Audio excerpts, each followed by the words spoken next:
Good morning, class. So today we're having another mathematics class, topic called variation. So in this class we'll be treating variation, right? So before we start any calculations and all that, what do we mean by variations? When we're talking about variations, variations is simply the way a value or quantity relates with another value or quantity. Let me say, for example, the value of an object or the quantity of an object relates with the quantity of another object. For example, let me say you're trying to solve a mathematics question. You can solve a mathematics question in 1 minute. Now, if I'm increasing the number of questions to 5 minutes, it means it take you 5 minutes. If I'm increasing the number of questions to five mathematics questions, it means it will take me 5 minutes to solve that question. So what does it mean? The moment I increase the number of questions, it means the number of time you're taking to solve those questions is also going to increase. So that's what we mean by variation. The relation between change in quantity of an object when related to another object. So, like for example, if you're trying to boil a rice, if you increase the quantity of rice, it also means you have to increase the quantity of water added. So that's what variation simply means. How the quantity of objects varies with the quantity of other objects. That's simple variation. So that's what we mean by variation. So another example is the speed and distance of a car. If you increase the speed of a car, distance from your starting point is going to reduce the more you increase the speed. I think you guys are getting, so that's what. So now in mathematics we have two major types of variations, which is direct and indirect variation.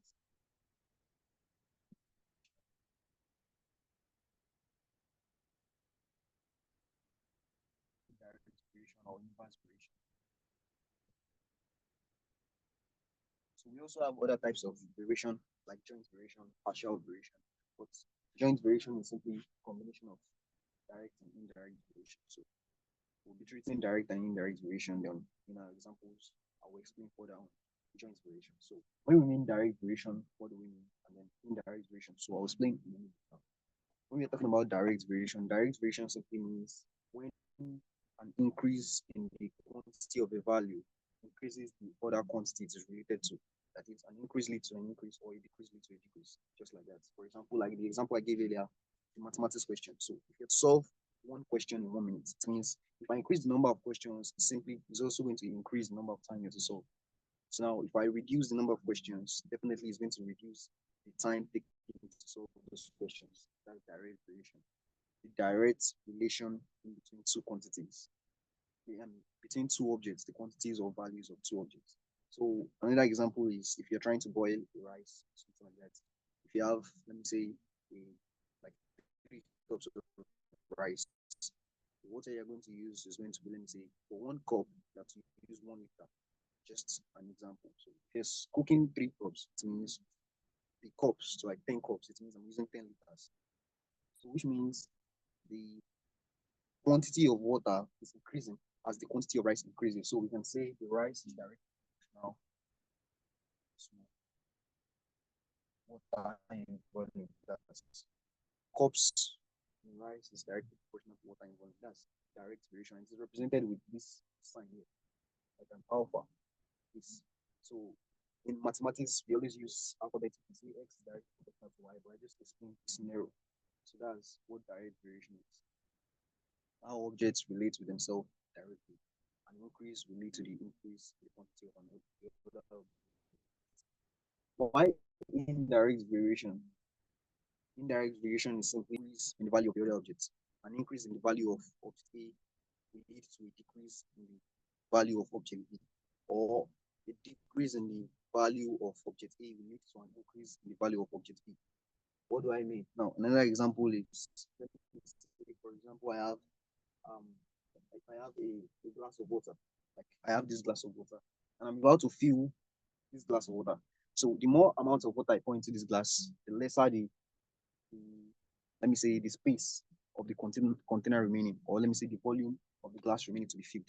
So now if I keep filling this container, if I fill, let me say I fill this container with this amount of water, it means when I keep adding, like how do I say it, the more amount of water I add will reduce the volume of empty space in the glass. That is, if I keep adding water, I'll be reducing the space, and if I keep removing the water, space will be increasing. So what it means is the empty container here is inversely proportional to the volume of water in this glass. That's the empty container, that's the volume of the empty parts in the glass cup, is inversely proportional to the water in the glass cup. Which means if I keep increasing this, if I keep increasing, that's the water in the container. Let me say I increase it to this point. Now, the moment I begin increasing it, the space in the container will be reducing. As an example of inverse variation. Another example of inverse variation is you have 30 minutes. Um, you have 30 minutes to do a chore or to do a task. Now, the moment you start doing the task, once you start completing the task, the time starts reducing. Once you start the task, the time starts reducing. So that's another example of inverse variation. So now we're moving to working examples. Taking examples so you can understand.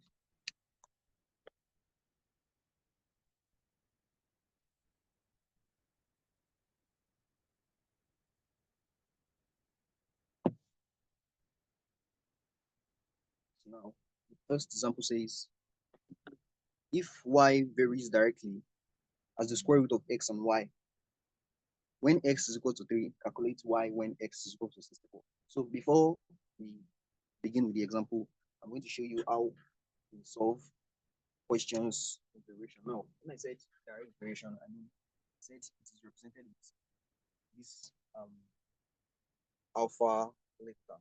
So I can say, let me say my object x and object y, and I say they are directly proportional to each other. Now, what it means is, whatsoever they change, I'm going to have a definite constant. So this is the same as this is equal to ky. So what this means is, this k here is a constant, so which means no matter the increase in x or no matter the increase in y, k is always constant. No matter the increase in x, no matter the increase in y, k is always constant. For example, in the example I gave you earlier about the questions now, the constant there is the mathematics questions. As far as you increase the mathematics questions, so like I said, constant is the mathematics question. So if I have 3 math questions, it takes me 3 minutes to solve them. So if I reduce these math questions to 4, sorry, if I increase it rather to 4, it will take me 4 minutes. Now, the constant here is mathematics questions. If I change these mathematics questions to say English questions, the time might be different. Now, mathematics questions here is constant. So this value, the questions and the time it takes you, is the variable. So the questions is what is related to the time taken. So the mathematics questions, in quotes, there is a constant. So I can say for this equation here, k is always constant, no matter the change in the quantity of this or the change in the quantity of this. So if I increase my mathematics questions to 10, it's going to take me 10 minutes. What is constant there is the mathematics question. So now it's not going to be directly proportional anymore if I add, say, 5 mathematics questions and 5 English questions. Now, because I already have another constant, which is English question, which I don't know how much it will take me to solve the time. I hope you guys are following me. So here I have my k as constant. Now, what it means is at any value of x or y, k is always the same. That's why it's called constant. So that's why we have x is equal to ky. So now in variation, you can say k is equal to x over y. So which means in direct variation, in this particular direct variation equation here, anytime I divide x by y, I should get my constant. For any value of x or any value of y, I should always get my constant. Now, let me say, for example, my constant here is 2. Anytime I divide x by y, I should always get 2 for any values of x and y. That's when we have a direct variation between x and y. When this constant is always equals to 2, like the example I'm using here. So when, let me say my constant is 2, or for example, my constant is 5. Anytime I divide x by y, or any values of x and y, I should get 5. That takes the condition of variation. All right, so let's take our example. It says, if y varies directly as the square root of x, where y is equal to 3 and x is 16. So it says, y varies directly as the square root of x. So here is square root. It varies directly as the square root of x.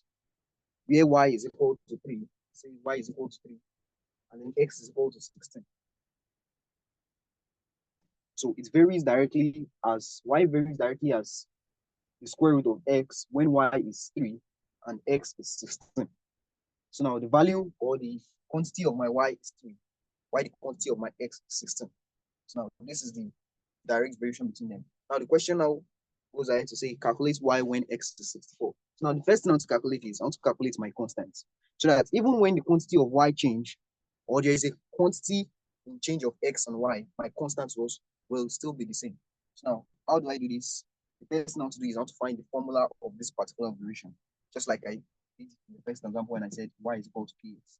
So I also want to find the formula of this variation. So I can say y is equal to k square root of x, right? So now in the question, it says y is 3 and then x is 16. So I can say I can replace these values with my variables here. Y is 3 and I have k square root of 16. So I have this. Here is the equation of the variation. So now here I want to calculate the value of my k. Square root of 16 is 4. K times 4. So I have 3 is equal to 4k. So now to get the value of my k, I can say divide both sides by 4. Right. So I divide both sides by 4 and I have k is equal to k over 4. So now here is my constant. So what this means is for any change in value of y and x, this constant should always be the same. Right. So now what I'm to find is the question says calculate y when x is equal to 64. It says calculate y when x is equal to 64. So right. So when x is 64, what is y? Don't forget, I said this is the equation of this particular variation of these two quantities where y varies directly as the square root of x. Here is the equation of this variation. So now what I'm going to do is I'm going to replace all of this with this. I have my k as 3 over 4 and I have 64 as my x. I'm to look for y. So I see y is equal to k is 3 over 4 multiplied by the square root of x, which is in this case 64. So now I have this. I can say y is equal to 3 over 4 times the square root of 64 is 8. Then I can divide, I can say 4 here, 1, 4 here, 2. And now y is equal to 8 times 2. And then we have y equals to 6. So what this means is when x increases to 64, y becomes 6. When y was 3, x was 16. Now when x increases to 64, y was 6. So how did I do it? First, I calculated the I drew out the equation of this particular variation by saying y is equal to k square root of x, changing this variation sign here, this direct variation sign here. So from here, I used the values given in the question to find the value of k as 3 over 4. Then I went continued here on the other part of the board to get the value of y by inputting the value of k and the new value of x into the equation of this variation here. And I got y is equal to 6. I hope it's clear. So these are the steps you take when you're solving variation questions. So for this example, this is direct variation. Now the second question is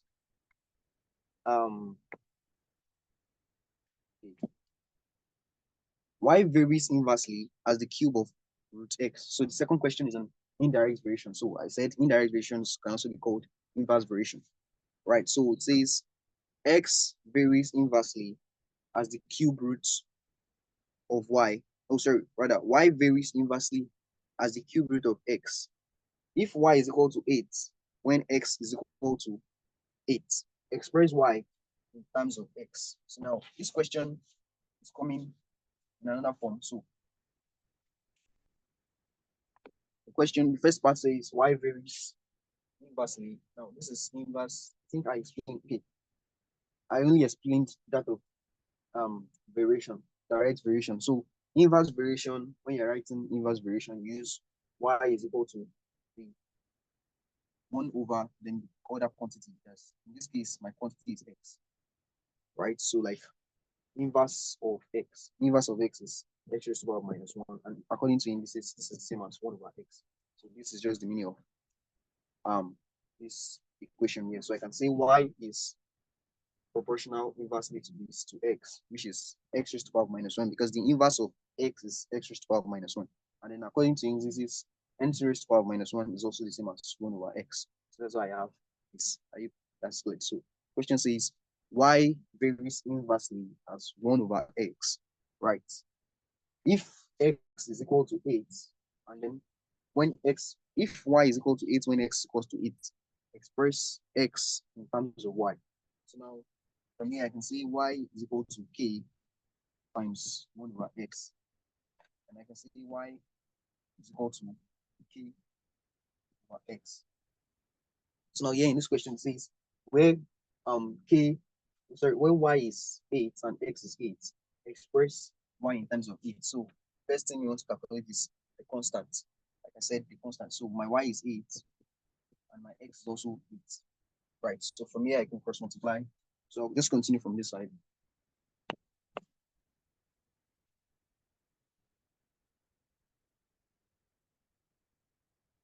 So like it said from here, I said the question says y is equal to 8 and then x is also equal to 8, right? So I've replaced this. So for me to get the value of my k, I can cross multiply. That's 8 times 8. K is equal to 8 times 8. So I can have k is equal to 64.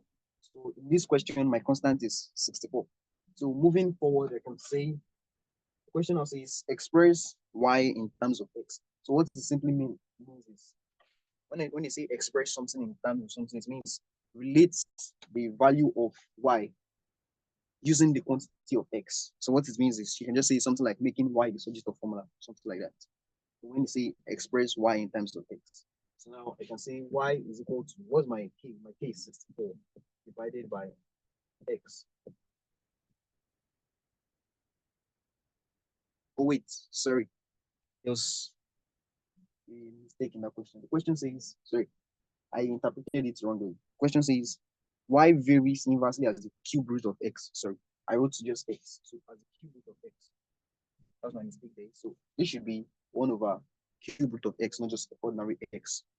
I hope you guys understand. So I made a mistake here. So this should be cube root of x, not just inversely as x. It varies inversely as the cube root of x. So you have to make this. So now I'm changing this to cube root. Sorry for that. Changing this to cube root. So it says when y is 8 and x is 8. So I'm going to have something like this. Y is equal to k divided by the cube root of x. Right? And the question says y is 8 and then x is 8. So say 8 is equal to k divided by cube root of 8. So now from here, the first now to calculate is the cube root of 8. What do I mean by the cube root of 8? Cube root of 8 simply means the number that you can multiply 3 times. That will give me this. Just like square roots. When I multiply the number 2 times, I get this value. Cube root simply means when I multiply the number 3 times, I'm supposed to get this. Why fourth root 4 times, fifth root 5 times, like that. So what is that particular number that when I multiply it 3 times by itself, I'm going to get 8. So that number is 2, which is 2 times 2 times 2. This is going to give me 2 raised to the power of 3, which is 8.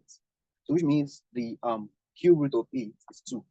So I'm going to say, since I know that the cube root of 8 is 2, I'm going to say 8 is equal to k divided by 2.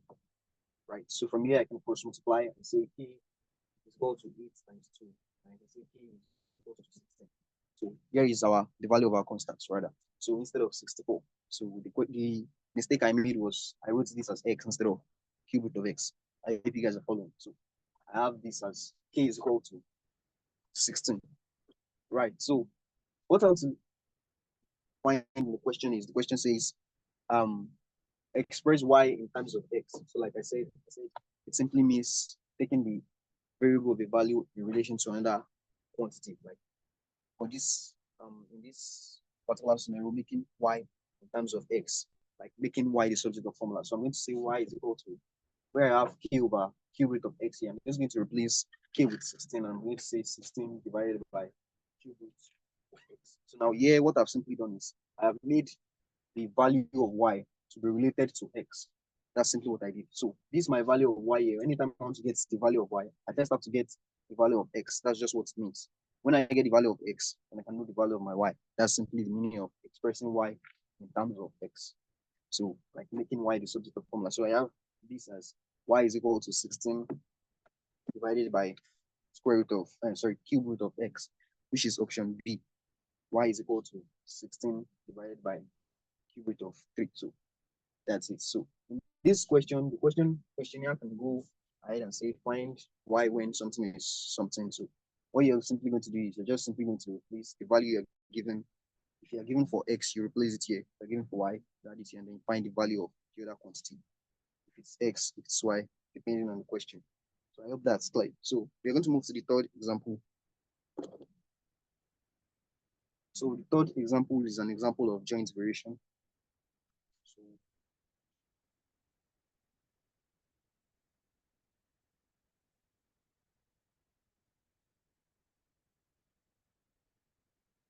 So the question says, if P varies directly as the square of Q, P varies directly as the square of Q, and inversely as the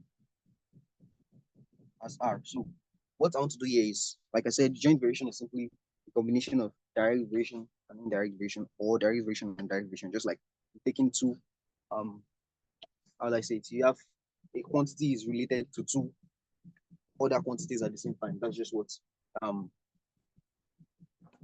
joint variation is. So this is an example of joint variation.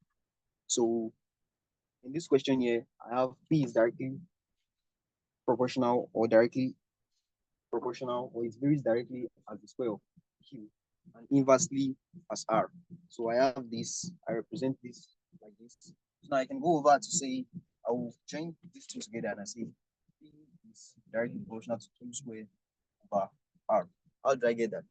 I converted this to a multiplication and I say P is directly proportional to Q times, sorry, Q squared times 1 over R. So I can say Q times 1 is Q squared, and I can have divided by R. So I have P is directly proportional to Q squared and inversely proportional to R. I hope that is clear. So I just, what is here is what I simplified to this. So I have this here.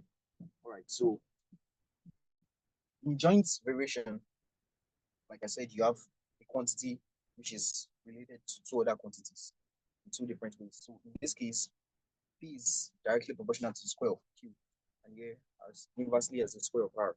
So continuing, it says if P is 36, Q is 3, and R is 4, find P when Q is 5 and R is 2. So the first thing I want to do is I have to first find the equation of this particular variation. So I can say P is equal to K times Q squared over R. So I have this, and I can say P is equal to K Q squared divided by R. Right, so I have this as the equation of this particular variation. P is equal to Q squared over R. So question now says,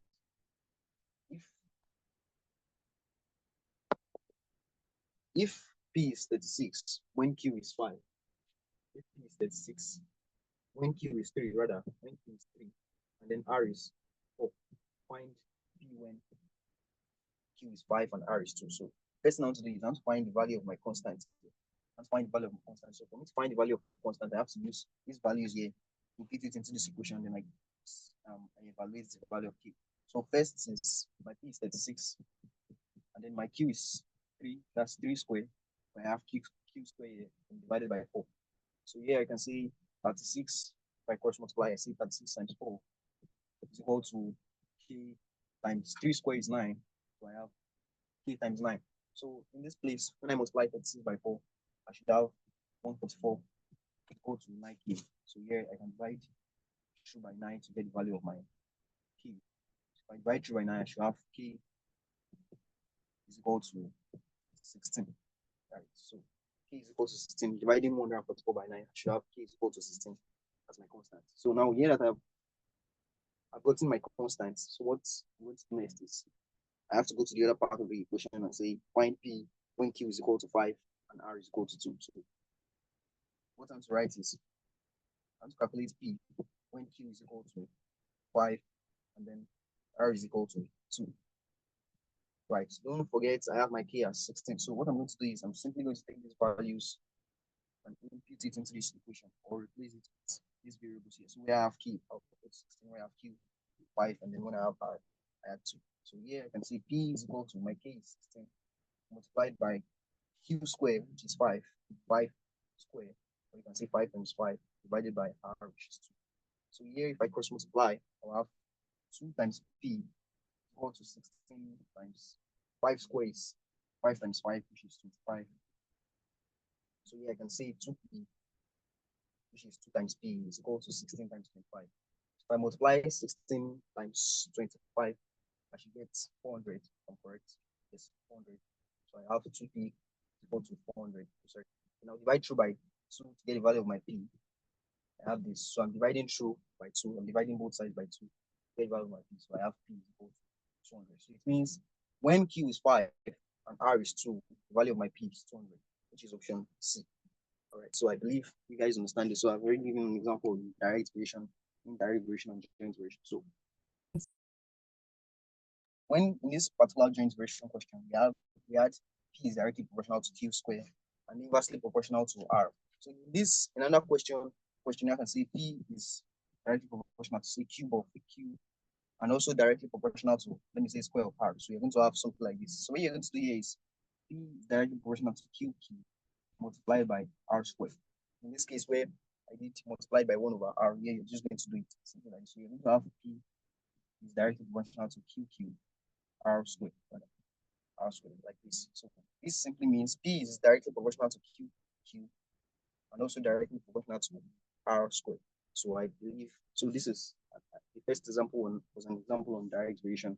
And another one is indirect variation. Why this last one is joint variation. So I believe this, you guys should be able to solve questions on this.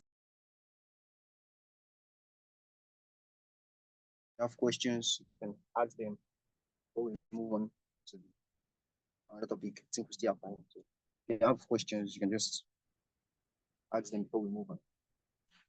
We have like 5 minutes to take questions.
All right, so in absence of no question, it's time to move on and explain briefly on another topic, which is quadratic equation.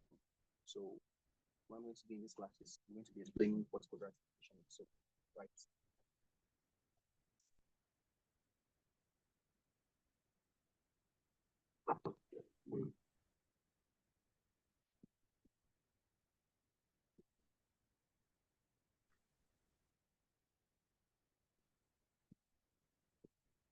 So what I'll be explaining here is, like I said, question is quadratic equation. So I'll just give you the general formula of quadratic equation.